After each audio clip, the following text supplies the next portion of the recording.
I'd like to officially welcome you to the first Linked Orange County event in 2013. Thank you.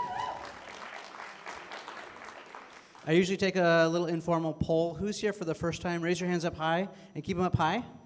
Okay, now look around. Keep your hands up. First timers. This is cool. So this is what happens almost every time. We have these events once a month, and I'll give you the background in a second, but we have 15,000 members. I founded this organization in 2010 with one person, me, with the simple idea to connect the disconnected. And whether that's connecting people with great information like we're going to hear tonight, or connect them great ideas with investment dollars, or connecting buyers and sellers, or connecting whatever level. I'm sure everyone's here for a little different reason. It is about connecting the disconnected. So there's some important distinctions to make. One of the things I was really fed up with a couple of years ago was sort of this lack of collaboration, and also, kind of this me-first mentality. Now, I'm in a unique position. This is not my full-time job. And so it really just gives me a lot of opportunities and privileges that maybe some others don't have who run organizations similar to this. On paper, we're not a 501c3, but we operate like one. It's really about bringing people together. And it truly started with just a simple idea. I never dreamed that a couple years later we'd have 15,000 people who paid attention. And what happens with these monthly events is I pick a date. It's typically dependent on when someone like Dan's available or when we can book the flight. But we pick a date, we bring them in, and those who are available show up. And so, a couple hundred of you have showed up tonight. And our events are different every time.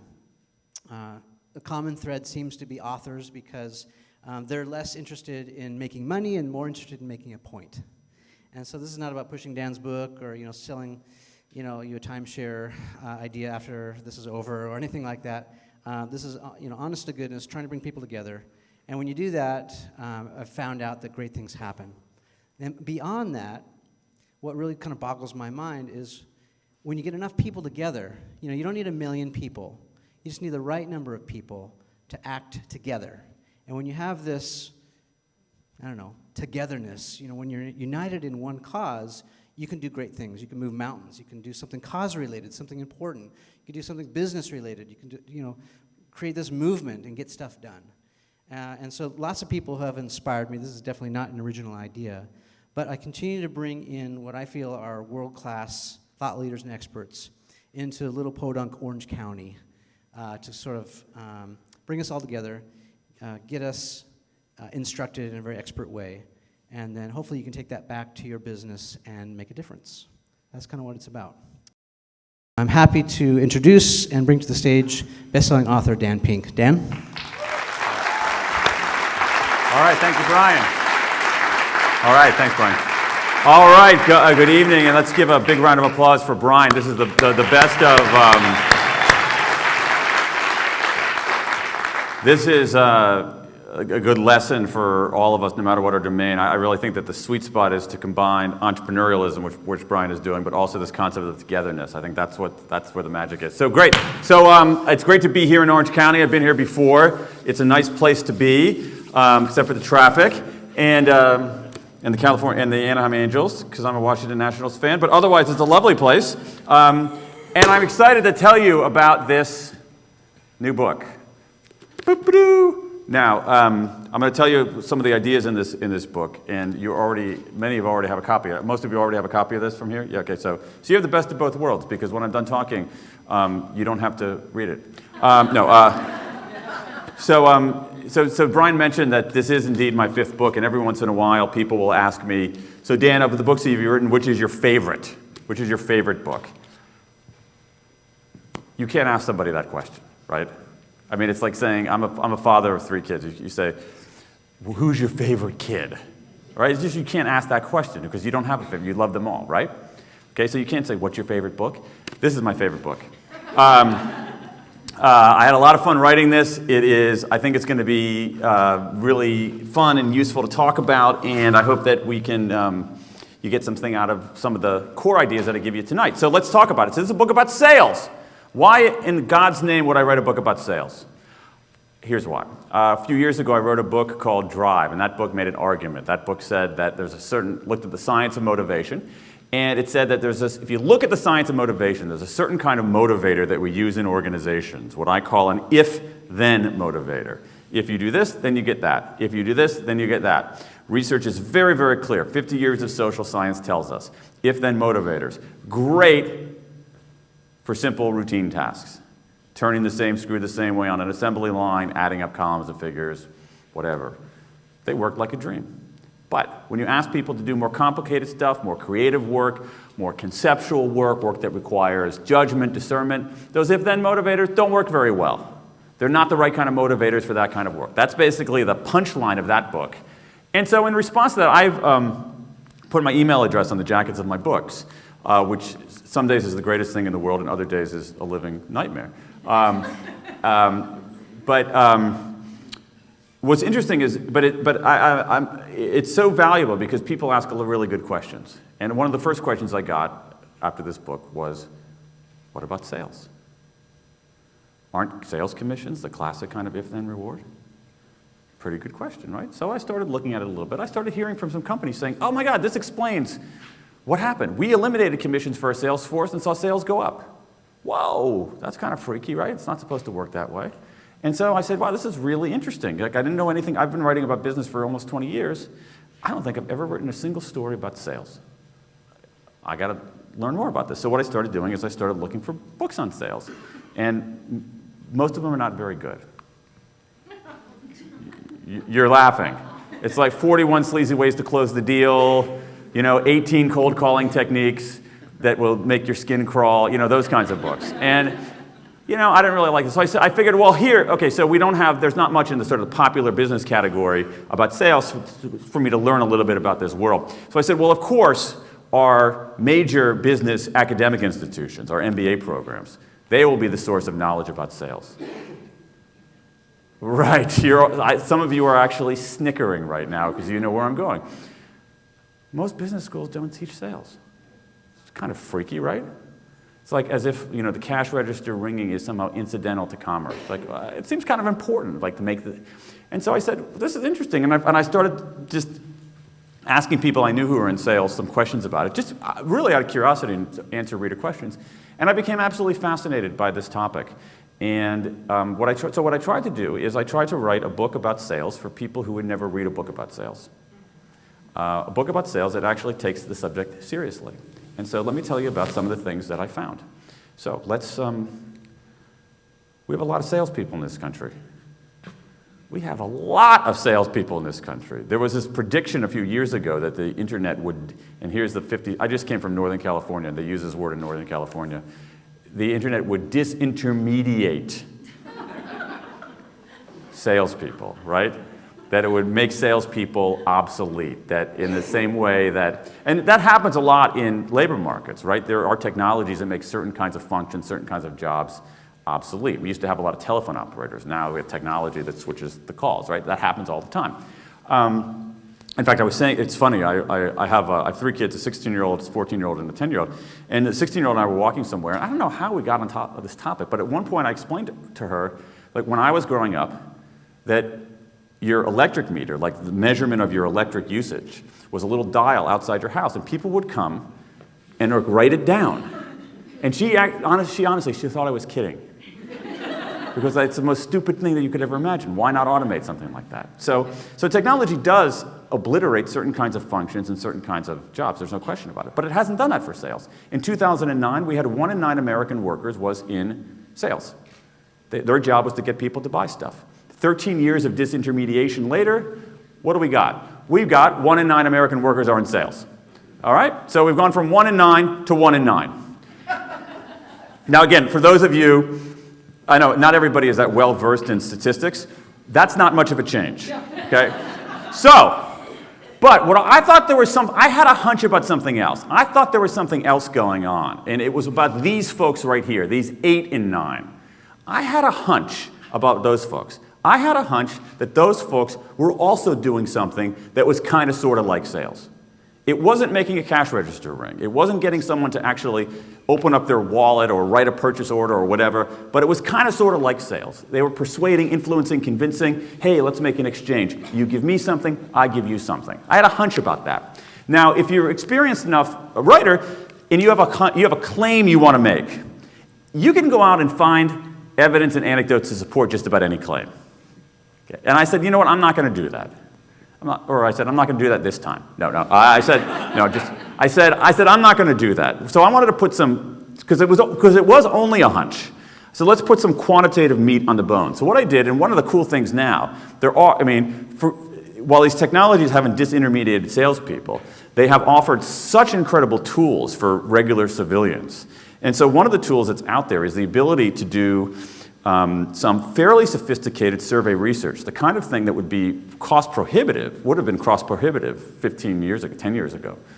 So I worked with this company called Qualtrics and fashioned a survey. So I'm going to go out into the field and sort of ask some questions to people, get some quantitative meat here, just to see if my hunches, if there's any backing for the hunches. So one of the questions that we asked people, so we did a survey of 7,000 adult full-time workers.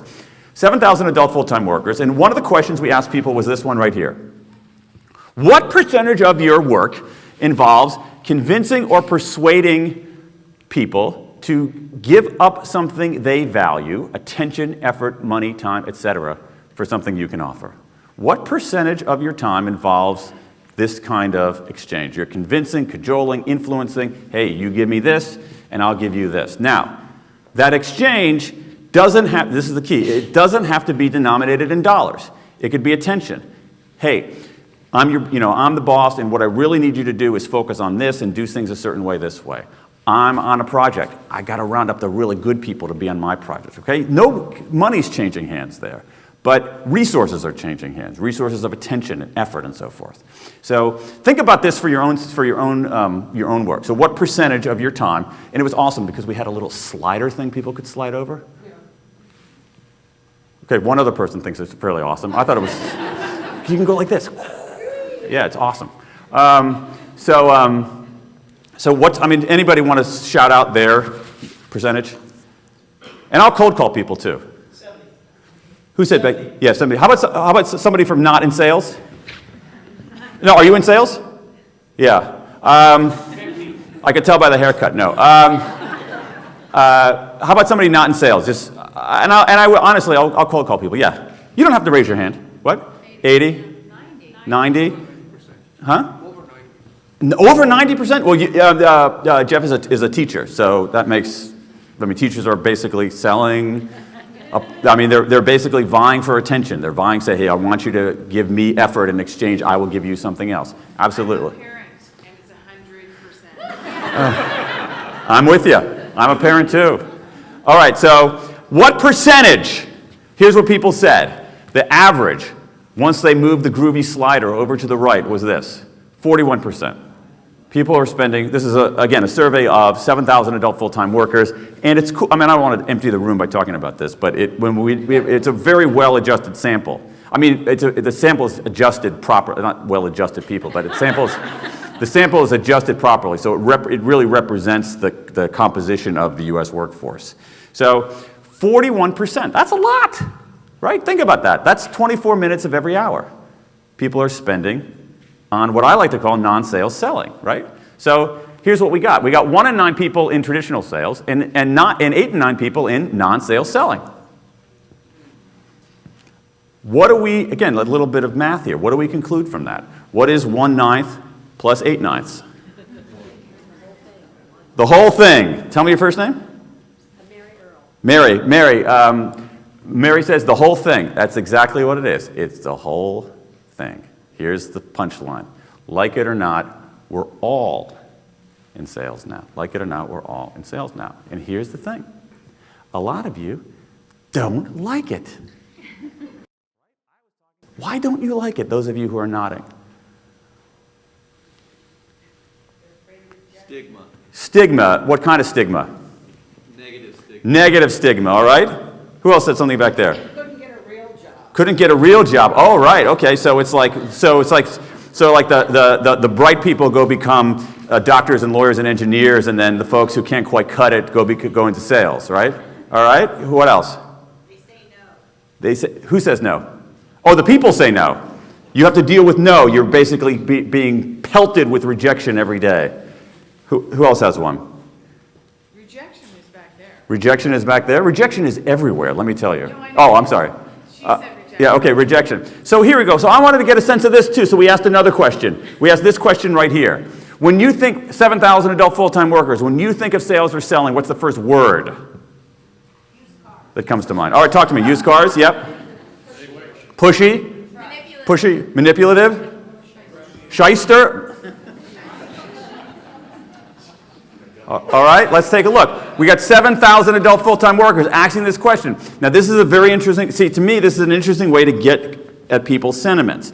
So one word forces them to think, or one word forces them to sort of locate all of their opinion in one word. And we even limited the field to 14 characters to enforce this rule.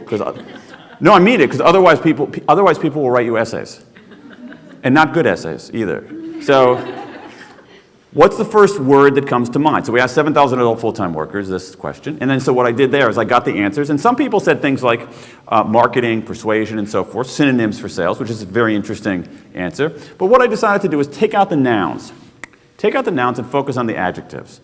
Because the adjectives have some emotional content. So I took the top 25 adjectives, and then, this is good stuff here. Hold on, just wait. This is awesome. No, I mean it. Took the top 25 adjectives, and then, in one of the more exciting moments of my adult life, I fashioned them into a word cloud. All right, so here we go. So this is the word cloud of the top 25 most offered adjectives. Take a look at this. Now, it's interesting. The first word that came out was somebody over here, pushy. Pushy was by far the number one word. All right? So look at these adjectives here. Push. You don't have to count. 20 of them are negative, 5 of them are positive. All right? So it's a 4-to-1 ratio of negative sentiment to positive sentiment. Look at these words. Pushy, dishonest, aggressive. Annoying was up there too. Annoying. Okay? We even had people breaking the linguistic categories. We had people who were sort of crushing the category of adjectives and giving us interjections. Look at this. Yuck. Think about that. Think about if you're in a profession. So what's the first word that comes to mind when you think of my profession? Yuck. What else comes to mind? Ugh. What else comes to mind? Ick. All right? Now, there are some positive words here. Necessary, challenging, fun, and then itty-bitty. Important, essential. But just look at sort of the overall tone of all of this. Look at the overall tone of what people are saying. Look at this. We got sleazy, slimy, smarmy. Okay? I mean, we're here in Orange County. It sounds like the 7 dwarves nobody talks about, right? Sleazy, smarmy, and slimy. All right? We could actually have the 7 dwarves of sales. Here's sleazy, slimy, smarmy, cheesy, scary.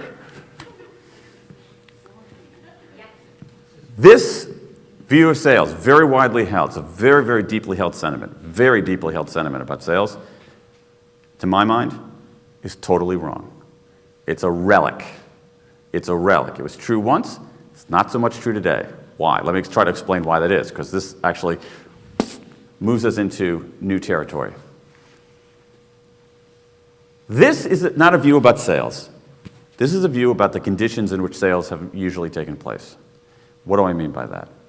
Most of what we know about sales, and most of what people have been taught about sales, until very recently, and most of sort of the traditional view of it, is from a world of information asymmetry.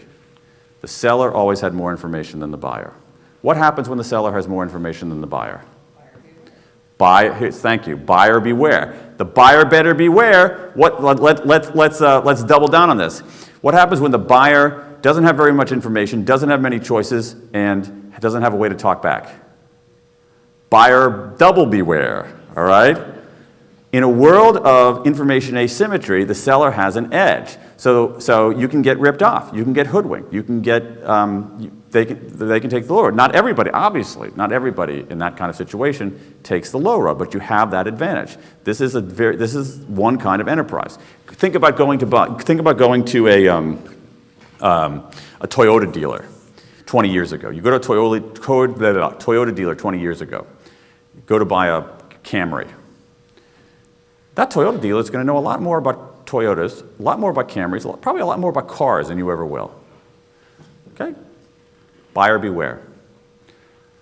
But a funny thing happened, right? Funny thing happened.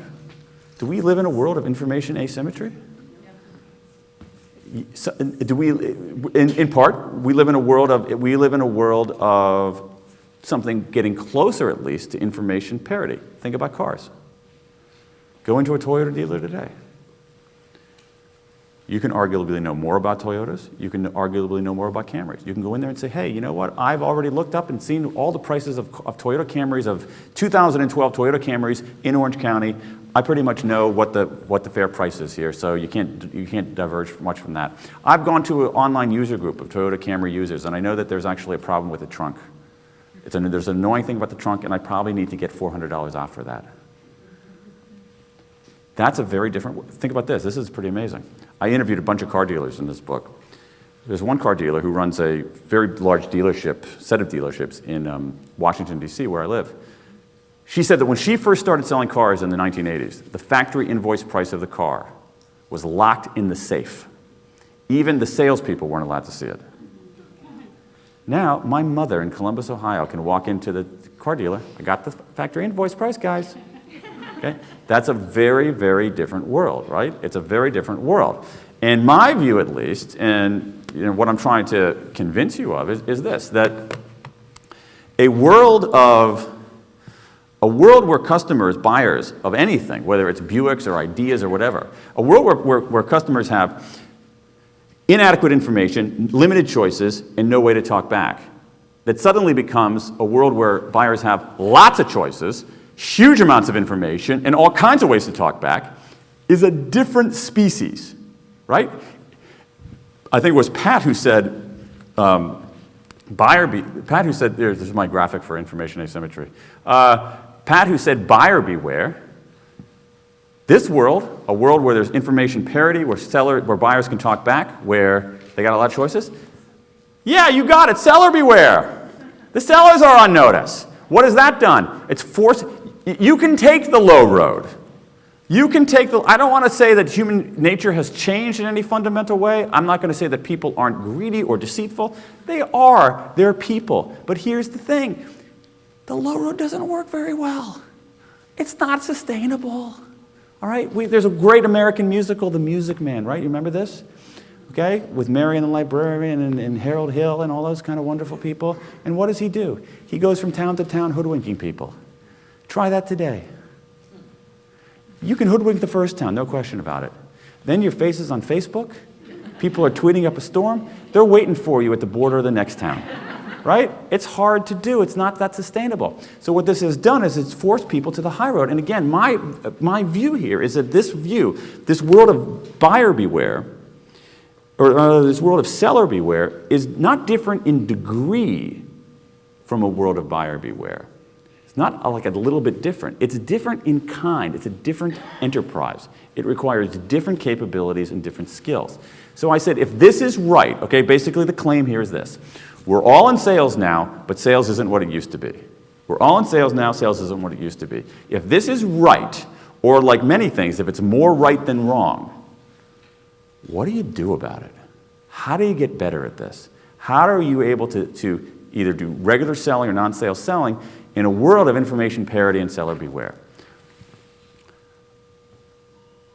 I wanted to find the answer to that question. So instead of looking for sort of intuitions or old wives' tales or anything like that, I said, social science is going to give us some clues here. So I went and looked at, all kinds of social science to say, what does it take to do better at this kind of thing? And so let me tell you a little bit about what I found. So, for instance, I identified 3 particular qualities that are important in moving other people. 3 particular qualities. These are ways to be. And I did it to pay homage to this guy right here. Anybody know who this is? Anybody seen this movie? Okay.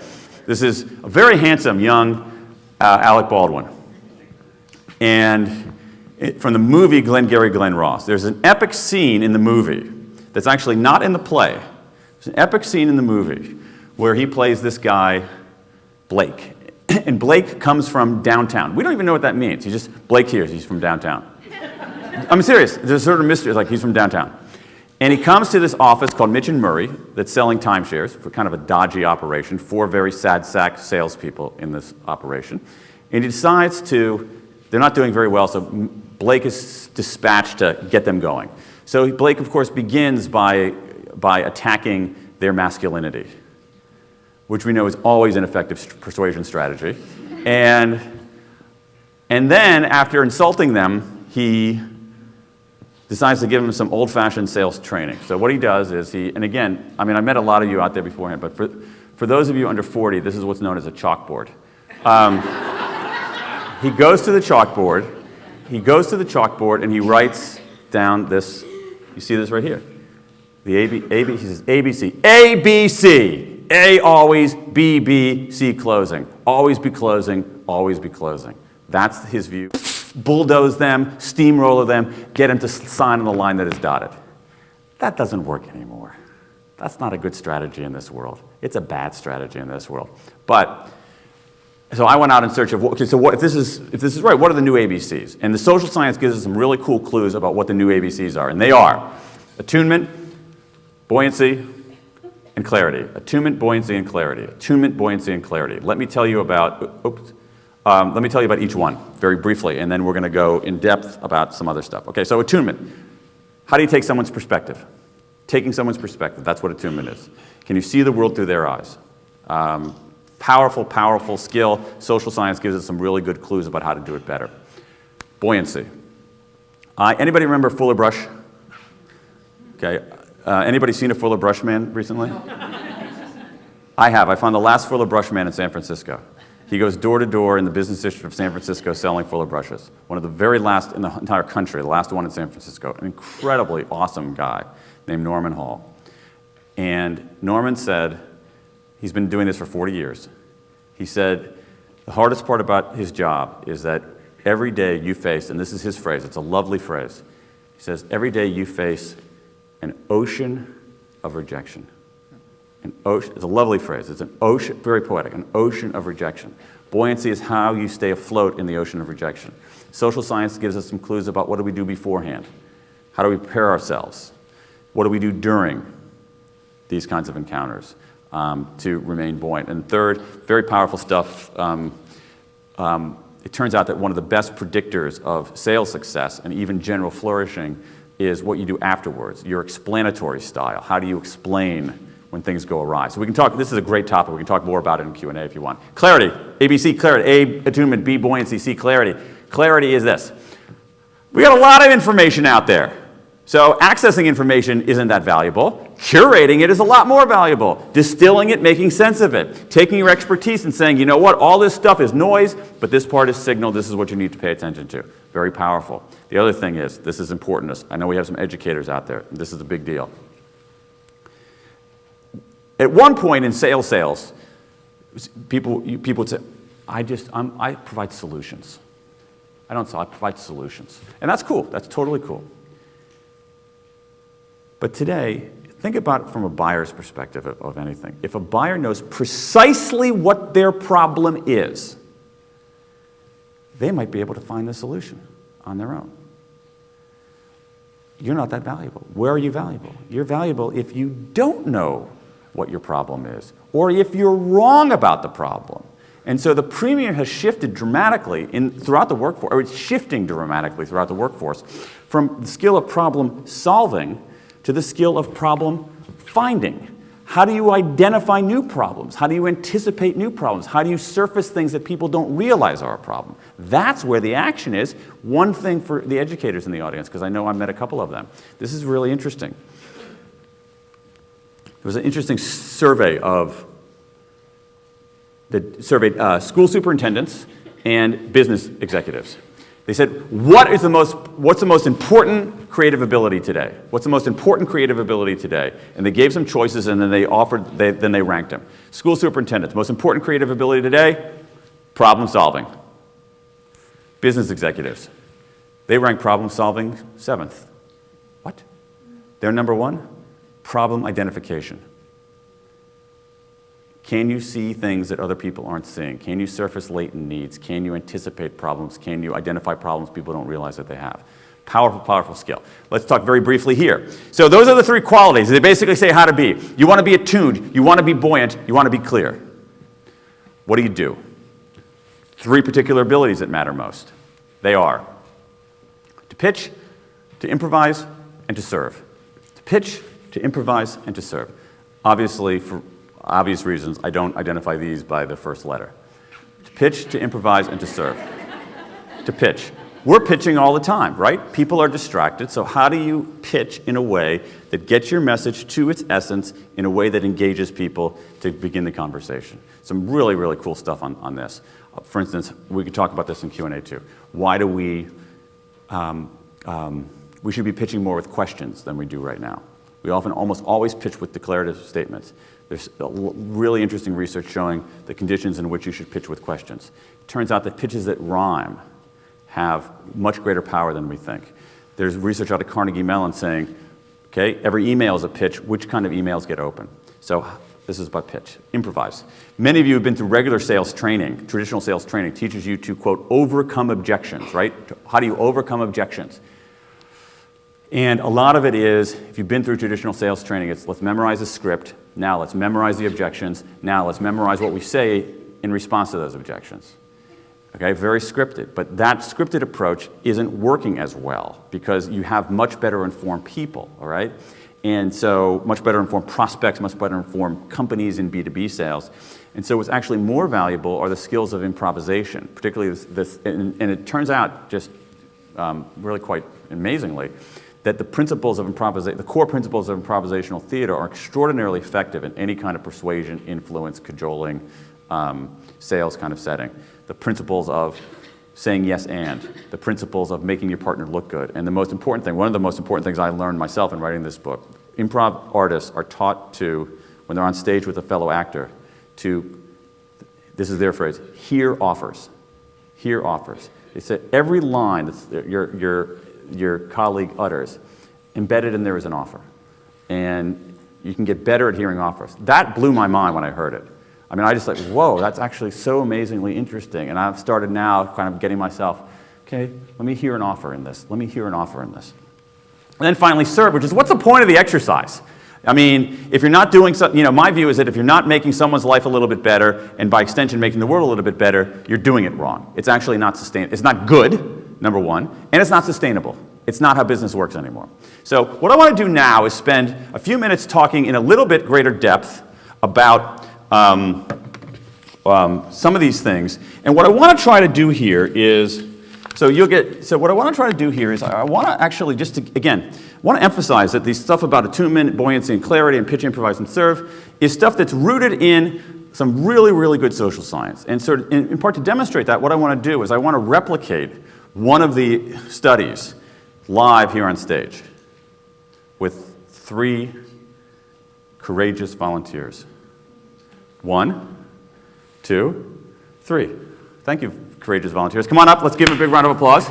There's stairs over there. All right, so come on up.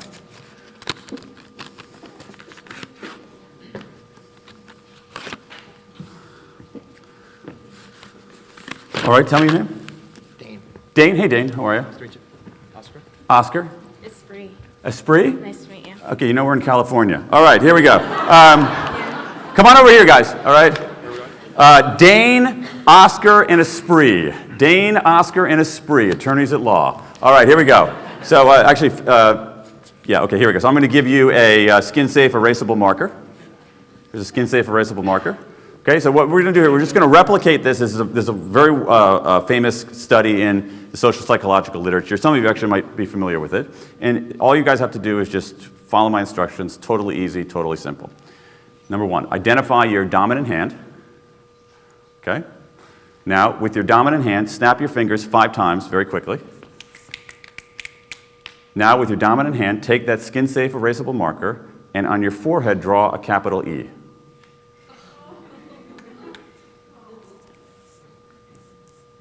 No, do it for real. The other guy, the dudes did it. Oh, I said, oh, you know what? Okay, here we go. It's not quite clear enough for people. All right? And yours, we're going to do yours a little more clear. Oscar did an awesome job. Oscar has more room to write, though.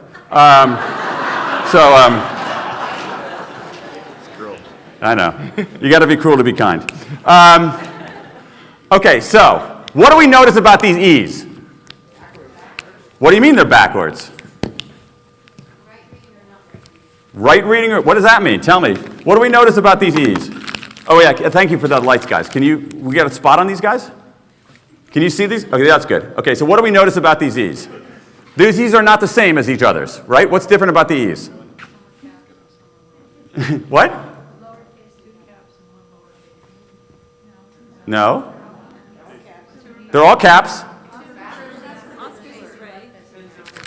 Wait, somebody over here said. Oscar wrote his for the viewer. The other two wrote from their own perspective. Tell me your first name again. Kathy. Kathy. Say it just a little bit louder. Oscar wrote his E for the viewer. The other two volunteers, one wrote theirs from their own perspective. Bingo. Oscar wrote his E so he could see it. Esprit and Dane wrote it so they could see it. Now, this is a test this is a technique used since the early 1980s to measure what's called perspective taking. Is that in a particular moment, at a particular moment in time, what's your instinct? What's your default? Do you take your own perspective or do you take someone else's perspective? Now, the fact that Oscar took other people's perspective doesn't make him a better person. Okay? It just said in this Oscar it means people, depending on context and so forth, and this is the key point. This is really the key point.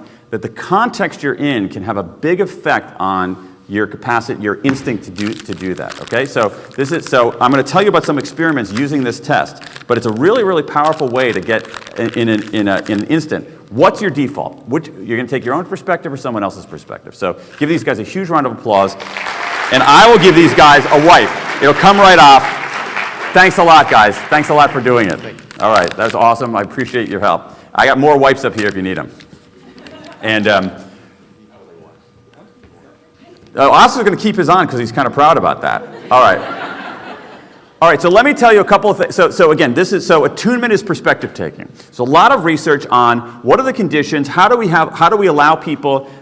get better at taking other people's perspective? Let me give you a couple of really interesting things on this. First, what do you think is the relationship between power and perspective taking? Do you think if people feel powerful, they're more likely to take someone else's perspective or less likely? Less. Exactly right. So one very famous experiment gave people ahead of time, they gave them things that made them feel powerful.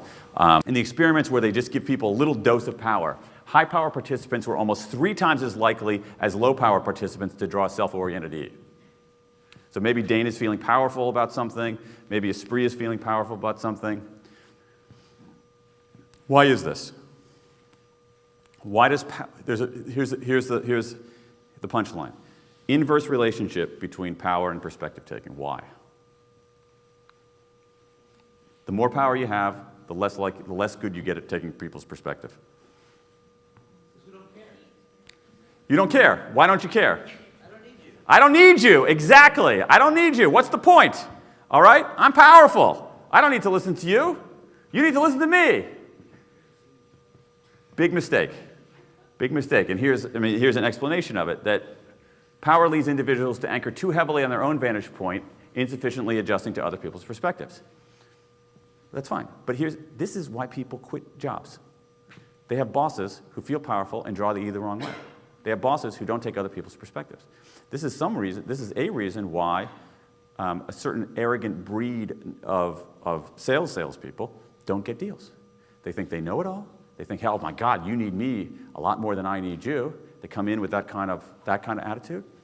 Don't take someone else's perspective. You're not taking someone's perspective, you're not going to hear offers.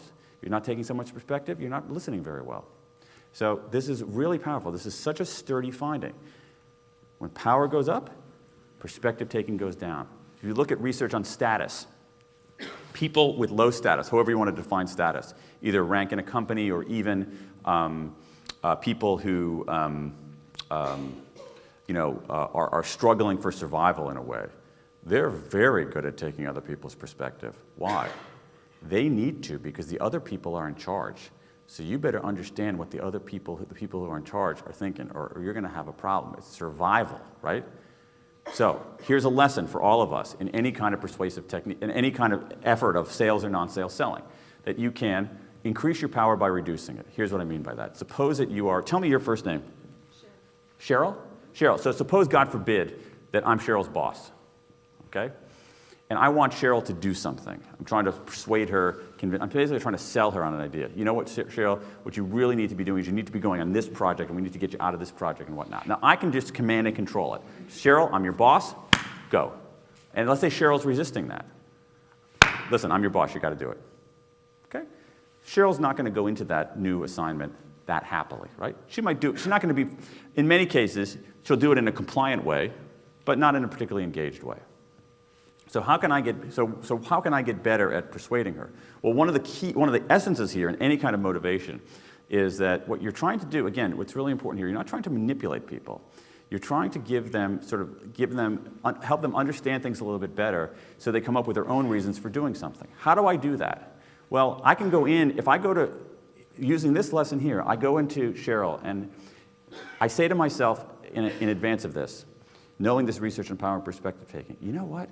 Maybe Cheryl needs me in our company less than I need Cheryl. Maybe I'm not the powerful one in this situation. That little moment of basically recalibrating your sense of your own power, reduce it down a little bit, sharpens your perspective taking. Because these things work in opposite. The more power you feel, the worse your perspective taking is. The less power you feel, the better your perspective taking is. But there's a paradox, because the better you get at perspective taking, actually the more effective you are. Okay, so one way to do this is to reduce your power, increase your power by reducing it. Okay, that's attunement. And attunement is so incredibly important. What else we got on attunement? We got all kinds of good stuff. Oh my God, this is awesome. Okay, so attunement has a, we won't go into this research here. Attunement ends up having it's not quite empathy. It's very much a cognitive skill. Do you understand the other person's interests? Do you understand what they're thinking, and do you understand their interests? Now, so it's very much a cognitive skill. But it also has a physical component to it. There's a physical component to attunement. Human beings, as many of you know, are natural mimickers. We mimic each other's behavior. You look at the UCI campus and you see people talking to each other like friends.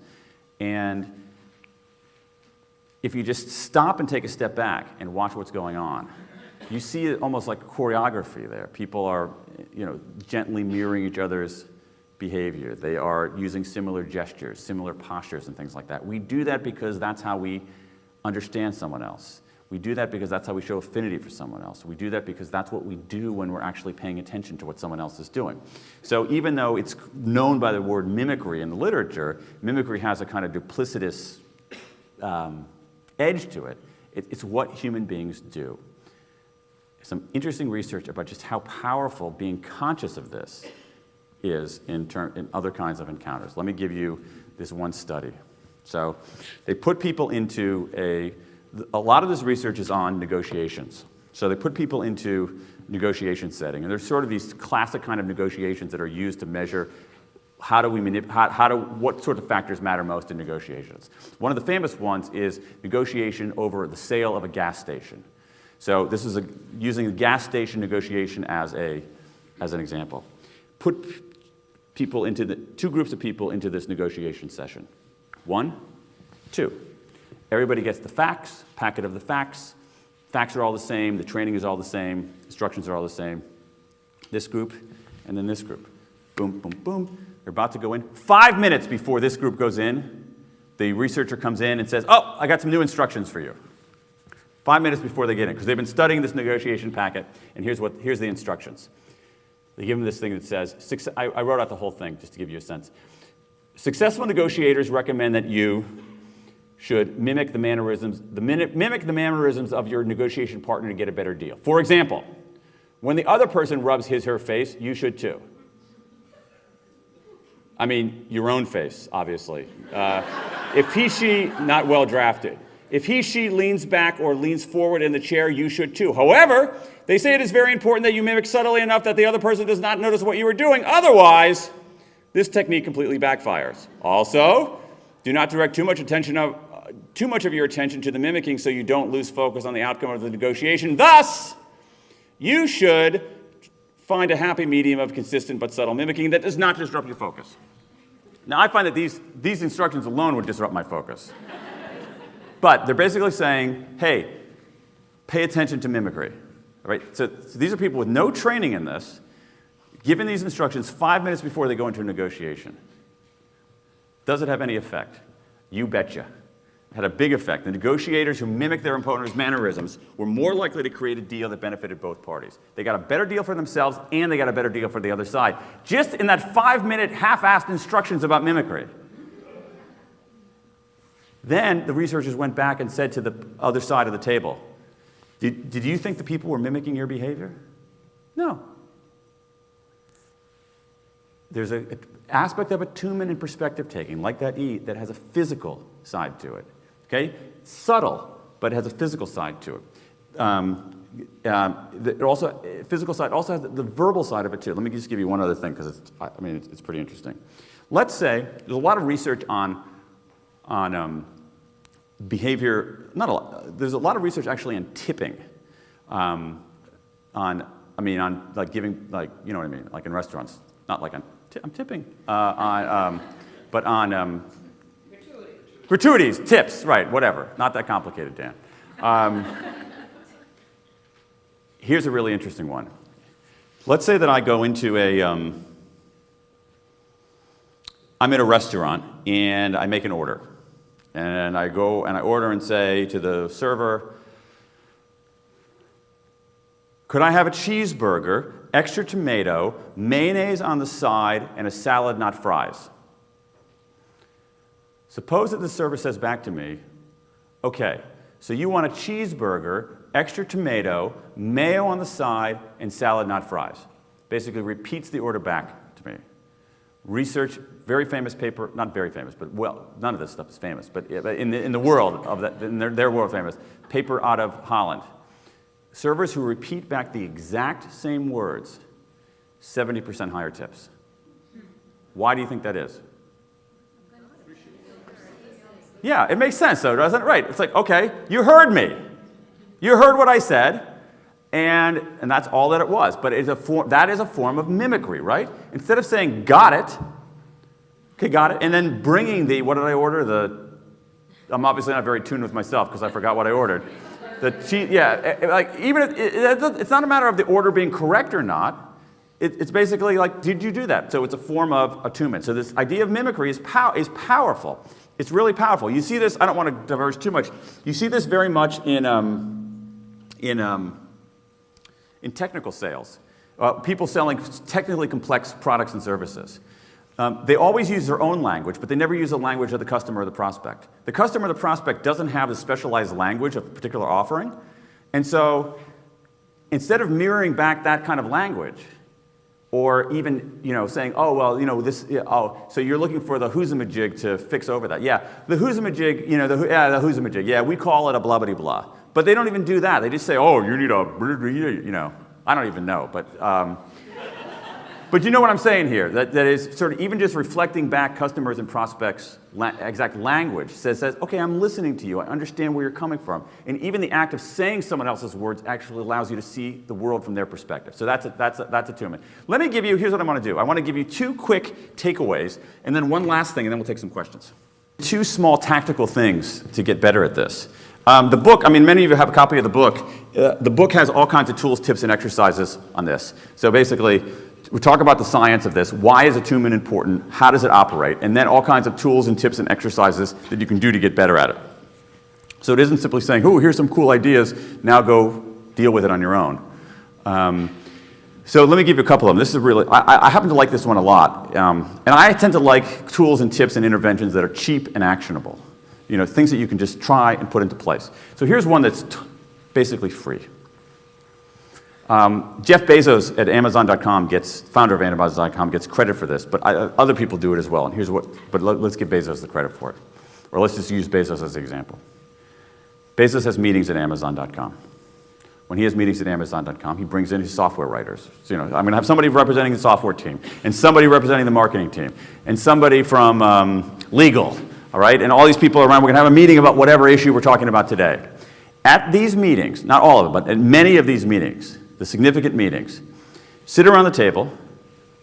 He also has, I call this exercise pull up a chair. He has an extra chair at the table. It's empty. It stays empty during the meeting. Who's that chair for? Bingo. What this does is says to everybody in the meeting, hey, we're having this conversation, but let's think about it as if the customer were here. What would the customer think about this? What would the customer say here? What would we say, what we're suggesting here, is this something we would say in front of the customer? Are we looking at this from the customer's perspective? This is a really simple thing to do. It's a very, very simple thing to do. And I've actually tried this on my own. I mean, obviously, I'm just a writer, but even in the course of writing, I will sometimes, having learned this, will do this. I have these two chairs in my office, and I'll sometimes say, okay, let's say picture a reader and saying, okay, let's think about somebody here reading whatever I've written here. Am I explaining it clearly enough to see it from their perspective? Really simple thing to do to enhance attunement, make attunement more salient. Another great thing. What's that? Oh, Clint Eastwood. Yeah, that's right. I didn't even think about that. Yeah. I think that's the ABCD: attunement, buoyancy, clarity, and derangement. It's funny. I forgot about that. I think everybody's trying to forget about that.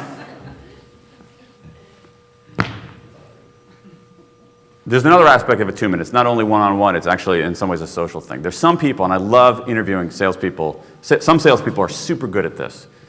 They walk into a room, they walk into a setting, and you can almost hear sort of the processing going on. And they watch this for a little bit and they say, oh my God, Mary hates Phil. Jack is an idiot. Maria is the decision maker. All right, you've seen people who sort of have this. I call this skill social cartography. They basically have a GPS in their head drawing a map of what is going on there. It's a really great, and what's so interesting about it is that the people who do this well, they don't even know. You ask them, how do you do that? I don't know. I just do it. So I was trying to sort of unpack that, and I have an exercise to help you get a little bit better at this, and it's what I call a discussion map. And here's what it works. Here, I have a sample of it up here. So you go to a meeting, lean back in your chair and draw a little map. And basically, here's how it works. You identify the people here. Boop, boop, boop, boop, boop. Okay, so how many people here? 6 people. 6 people at this meeting. Every time somebody talks, you draw an X. And then if they direct their comments to a particular person, you draw an arrow from that person to the person to whom the comment is directed. Make sense? Okay. So what do we know about? So this is actually from a meeting at a company in Atlanta. What do we know about this setting here? Yeah. There was a male voice over here about it. It's Oscar. Yeah. Who's a decision maker? Who's like the influential person here? AB. How do you know that, Oscar? Everybody's talking to AB. What do we know about JW? Just got hired. JW is talking a lot. Nobody's talking to JW though, right? Everybody has a JW in their office, right? And what's interesting for really good salespeople are really good at spotting the JWs. They don't want to get sidetracked by the JWs. They want to go to the decision maker. What else do you see here? Any other observation about these folks? SL is just completely left out. And we don't know why that is. I don't know. It could be that SL is completely disengaged and really angry at everybody. It could be that SL has no influence at all. It could be that SL is actually the highest person on the totem pole and is basically just using this as information. We don't know that, but basically SL is not participating. It's usually not that last one. SL is participating. So anyway, it's a very simple exercise you can do to get better at social cartography. Let me just give you one last idea, and then we're going to take some questions. Let's talk about, and somebody I don't remember who it was.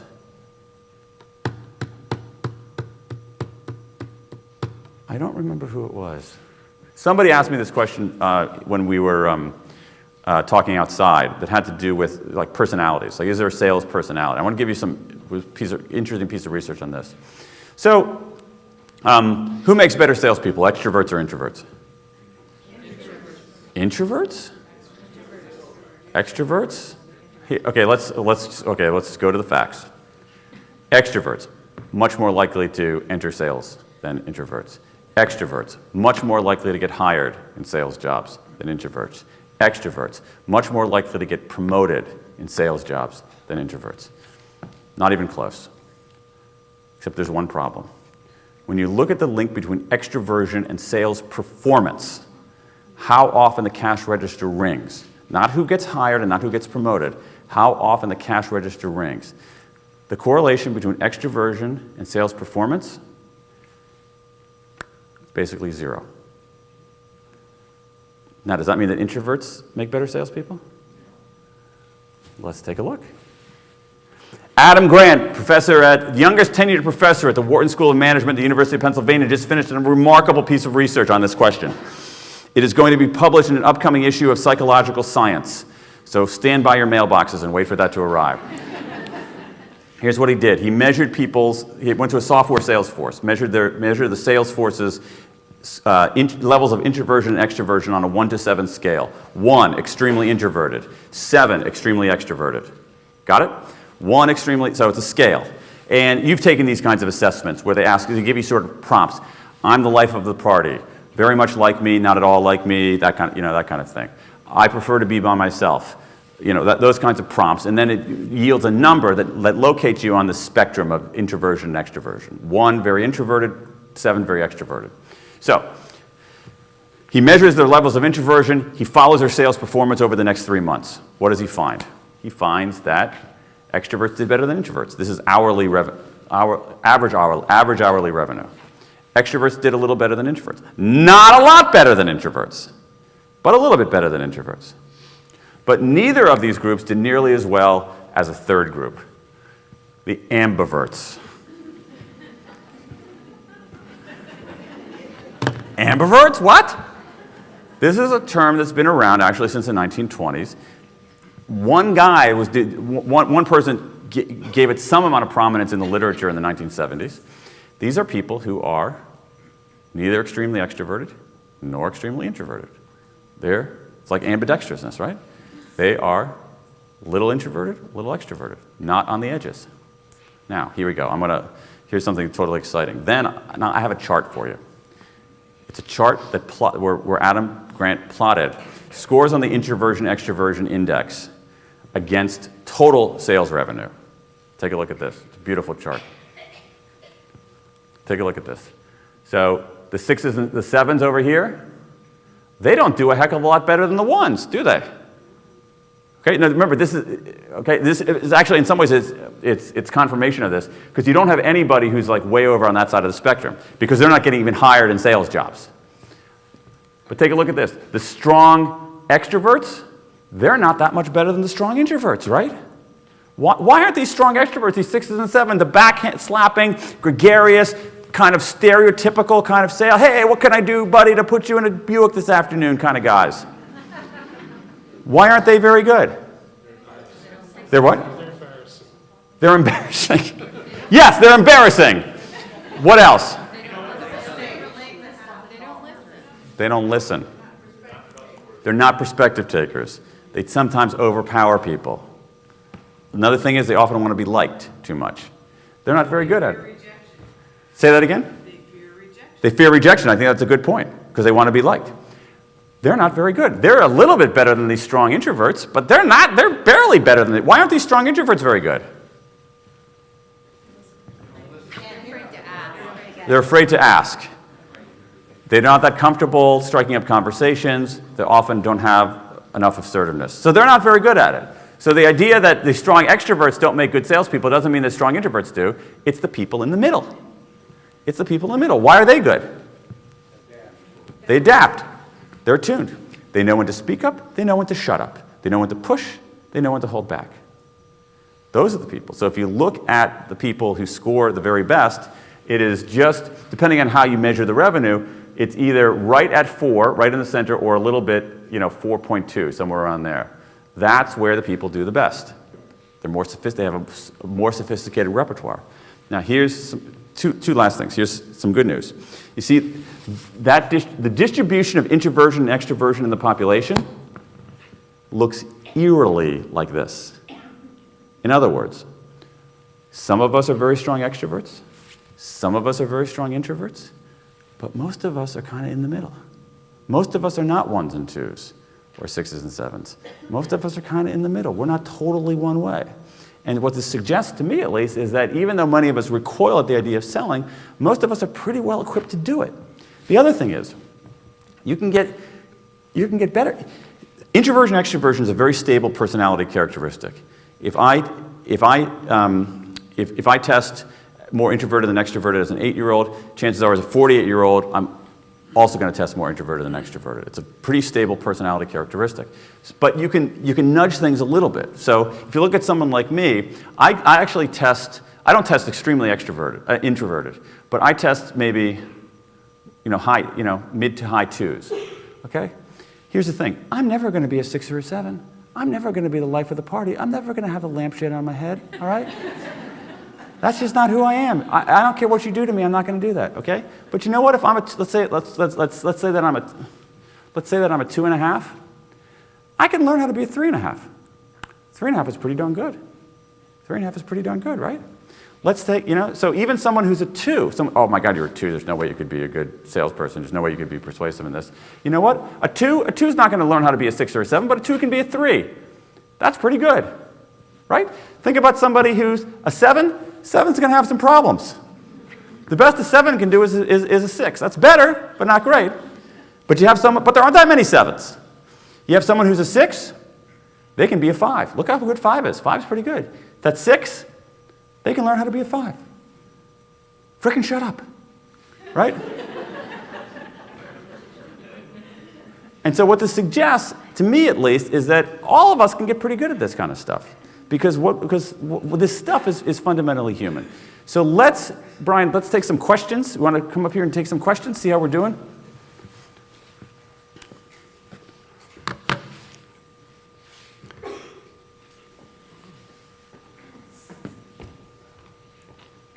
Only backstage with the chairs. And I'll leave up this chart because it's a great chart.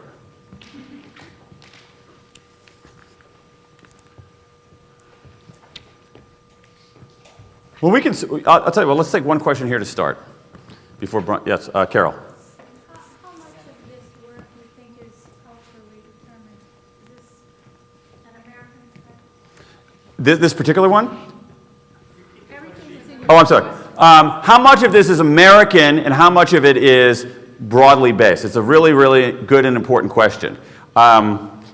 This idea of, first of all, if you look at perspective taking, it definitely cuts across cultures. There's no question about it. Certain cultures have certain kinds of practices that make them actually more likely to do this better. So, say a quieter culture like Japan might be a little bit better at listening than a kind of more aggressive American culture, but attunement absolutely cuts across cultures. The research on buoyancy cuts across cultures. Same with clarity. On this particular stuff here, I actually don't know. There might actually be cultural differences in the there might be some cultural differences in the distribution. So I'm thinking of a place like Japan. My guess would be that Japan might skew a little bit more introverted than extroverted. そうですよ。日本はね、結構文化が違いますよ。もうほとんど遠慮してるんですよ。あんまり自分のことを言わないからね。日本語がわかりません。I can weigh in on this. I've worked in Japan a little bit, but you're absolutely right. So it's funny when people are talking about their product or talking about themselves, if you would directly translate what they would say, it's like, I just made this thing, it's not really good at all. In fact, it's the worst thing I've ever made. And it's probably going to break, but I would like to... And I'm somewhat embarrassed to be giving this to you right now. I really shouldn't be giving this. I would humbly like you to take this, yeah. But it's not really what they mean. Yeah. That's in this country, that's not a particularly effective pitch. And the resumes are funny too. You know, like if they directly try and translate it into English, it's the same thing. You know, I'm moderately decent at this Yeah. skill, and I probably am not the best one, but Yeah. No, it's actually an interesting observation more broadly. I haven't spent as much time in Japan as Brian did, but I did a fellowship there a few years ago, and one of the things that I noticed, I was interviewing at the time. I was interviewing amateur manga artists, amateur comic artists, who were some of whom were unbelievably talented, and so they talked to these amateur comic artists. And I would say, well, so do you want to go become a real, because manga artists in Japan are actually people of some stature. So do you want to go become a professional manga artist? And they would say, these are people whose work is right in front of you that's really good. Oh my God, no. I stink. There's no way I could ever do that. I don't have anywhere the skill level. That's absolutely out of the question for me because my skills are so poor. And even though their work is right in front of them and it's gorgeous. And you think about that, asking that question in sort of the United States equivalent of it. It's like, even people who stink, yeah, I'm awesome. Yeah, I'm going to be huge. And so I've always thought that the sweet spot was somewhere in between. I actually own the domain. This might be one of the biggest mistakes in my life. No, it's not even that big of a mistake. I actually own the domain humilidence. All right? It's this combination of humility and confidence. It's sort of the Japanese humility, which I think is valuable in many ways, and the American confidence. Together is this kind of hybrid that I call humilidence. Yeah, people had pretty much the same reaction you have to that, which is why I haven't developed the domain. All right, so let's take some questions from the audience. You have to speak up. Right here. So you're talking a lot around, when you talk about attunement and you talk about buoyancy, those sound a lot like emotional intelligence types of skills. So given that you've got people on both ends, it could be on both ends of the scale, if they have a high degree of emotional intelligence or they're working on building on those behaviors, can that impact? Can you restate the question? Yeah. So the question is essentially, your name is Rhonda, right? The question is, attunement and buoyancy sound a little bit like emotional intelligence, and so is emotional intelligence something that is a component of all of this and valuable in this? And the answer is yes, but not fully, not entirely. The research on perspective taking, for instance, which I mentioned before, is very, very clear. Here's the study. You put two groups of people into a negotiation setting. You say to these people, first group, focus on what the other side is thinking. Focus on their interests. Focus on what they're thinking and their interests. You say to this group, focus on their emotions and what they're feeling. Who does better? We want to say the emotions. It's actually the thinking do better. These people do better than control groups. These people focus on their emotions. They do better than people who say, just go in there and negotiate. Okay? So the emotional content is giving people information that makes them effective. But for perspective taking, it's more of you have to use your head as much as your heart, if not a little bit more. Okay, so I want to ask a real life situation. So I've got this brilliant idea. You're a VC. I want to make a pitch, and I want you to basically invest in my idea. How do you do it? Let's role play it. Okay, so what's your idea there, Brian? It's this brilliant idea. It's obviously brilliant. I think you should invest in it. But the idea is great, but I'm fantastic. And you're American. Yes. And you have a Y chromosome. Yeah.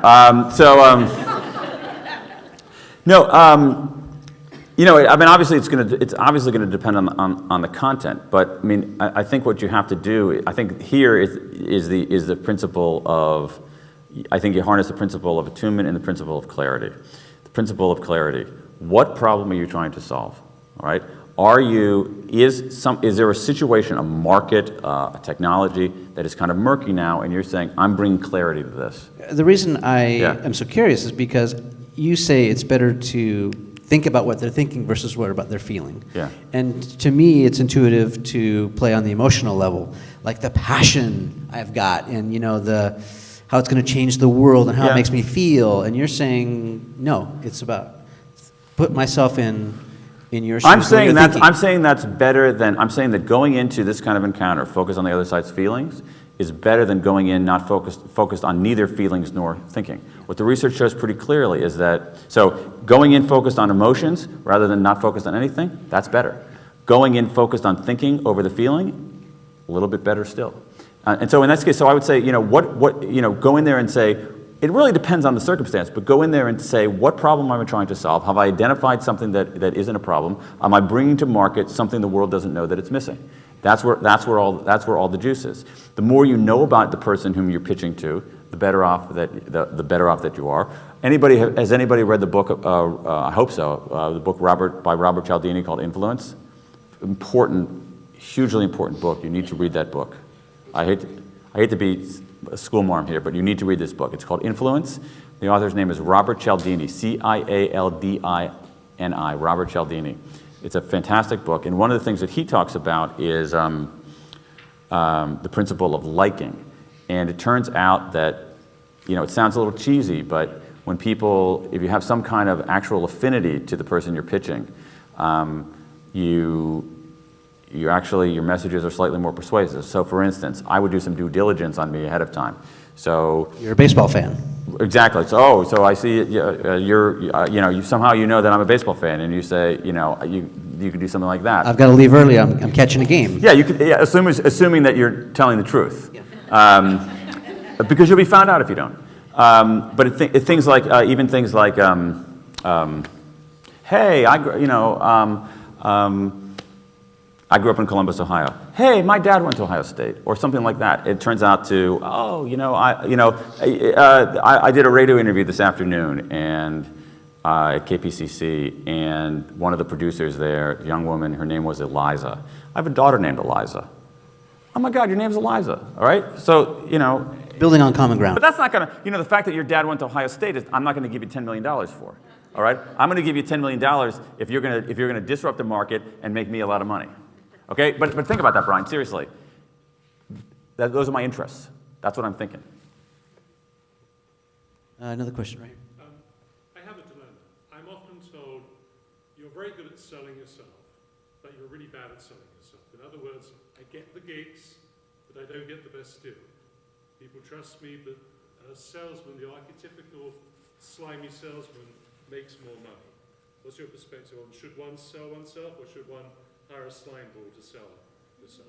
No, you know what? I actually, Can you restate the question? yeah. So the question is, should you sell yourself, or should you hire a slime ball to sell? No, that's what you said. I mean, it's like I'm a waiter here. Or, I think he's saying slime ball or like rainmaker, right? I mean slime ball. No, he means slime ball. And you know what? I want to actually strongly encourage you not to do the slime ball, because you know what? If you're represented by the slime ball, you're going to get slimed. All right? Especially if you're out there selling your own professional services, your own personal service, absolutely not. You want the people of the highest integrity who represent you brilliantly, not slimily. So I would go out and negotiate your own deals rather than go with a slime ball. Now, if you can find someone who can adequately represent your interests and reflect well on you, then I think it's perfectly fine. And then I think it's basically a math problem. Is this person going to get you a better deal in excess of the percentage that he or she is taking? And that's it. But if you say, I'm going to find the sleaziest, dirtiest dealer I can, I think you're doing yourself a lot of harm. Now, how do you then? So let's talk about fees here for a second. One of the things that you can do to sort of make the case about fees is to give a sense of, try to give a sense of what other clients have paid, if you're honest, because you're going to get found out, or what the going rate is for these kinds of whatever kind of service. What's your business? Television commercials. Yeah, okay, so whatever the television makers of television commercials are getting, what's the industry standard? And people will respond when you invoke the principle of fairness. I would like to know, are there telltale signs of these people? Are there personality traits we should look for when we're interviewing to hire someone like this? Or do we just need to, like, trial and error? I mean, So let's say we're interviewing, say, sales. yeah, I mean, we can't cover all the ground Yeah, ourselves, yeah. right? So we need to probably have other people helping. So in his situation, how do you know that you're hiring someone good or they're a slime ball? Okay, on that. Okay, I understand. Certain things to watch out for. Yeah. Yeah, maybe. I mean, I think basically. I mean, this is so far. I mean, this is just sort of general advice on this. Is basically, Do your due diligence, and people who've worked with them before on both sides of the transaction. That's what you do. I mean, this is not dissimilar to I have a literary agent who represents me when I sell my books. How do I find my literary agent? I talk to other writers, and do my due diligence that way. And then I talk to this person, and I ended up picking somebody personally whose reputation outside. He wasn't telling me I have a reputation for integrity. Someone who tells you I have a reputation for integrity probably doesn't. You want to hear that person's reputation of integrity from other people. But I just want to, on the fee, I don't. People are responsive to the norm of fairness, all right? And so if there's an industry standard, they then have to defend why they're giving you less than an industry standard. Let's go to another question towards the back. Back there. Yeah, does gender play a role in how the numbers shake out performance-wise? It's a good question, and I don't know a lot about that. One of the things that you see in this research here is that it suggests, first of all, women test better on empathy, which is again a fraternal twin of perspective taking. Women in general, the research shows, are better listeners. Big surprise. Yeah. Yeah, no, exactly. Because I mean, most men, myself included, sometimes think the opposite of talking is waiting. But one of the things that's actually related here is that when you look at measures of introversion and extroversion, men are more likely to test on the edges. That's true. That's true for a lot of things in men. Men end up. If you look at Larry Summers at the president of Harvard got in trouble for this, but one of the things he tried to say in his clumsy way is that if you look at basically math performance, the people at the very top, a lot of them are men. The people at the very bottom, they're also men. That there's kind of this kind of distribution. So women tend to be a little bit more ambiverted than men. Another question? Right here? In negotiation face-to-face, you're talking about mimicking. Yeah. What about on a online negotiation? Oh, good question. So he said, so you're talking about mimicry when you're dealing face-to-face. What about online? There, I think you can actually tap into some of the principles of attunement in a different way. Let me give you a concrete example of this. Say email. How about that AB example we talked about in the interview before, where the two groups were given the same? Oh, yeah, no, I actually have a better one than that. That's awesome, too. I got two things. So one of them is, so really on attunement, so by email. There is a mimicry that one can do online as well. Let me be concrete here, in my own experience. When I draft an email, typically, I usually write my emails in lowercase. I don't punctuate. I don't have capital letters for punctuation. It just I don't know. I just started doing that way. It's faster for me, you know. But if I get an email from someone who uses sort of conventional forms of letter, you know, and it's not someone saying, it's not just sort of a friendly thing, but it's someone saying, you know, hey, do you want to come and do, you know, whatever, sort of more business thing, I will absolutely respond using capital letters and proper punctuation marks. Absolutely. It's a way of basically attuning myself to them. So there's a small thing that you can do there. And you know, same thing is true in actually using the same language. There's something to be said, you know, for paraphrasing. So what you're trying to say is X, Y, or Z. But also there's something to be said for actually using some of the same words. One other thing on email. Let's go back. Email subject lines. Every email subject line is a pitch. It's saying, pay attention to me, and let's start a deeper interaction.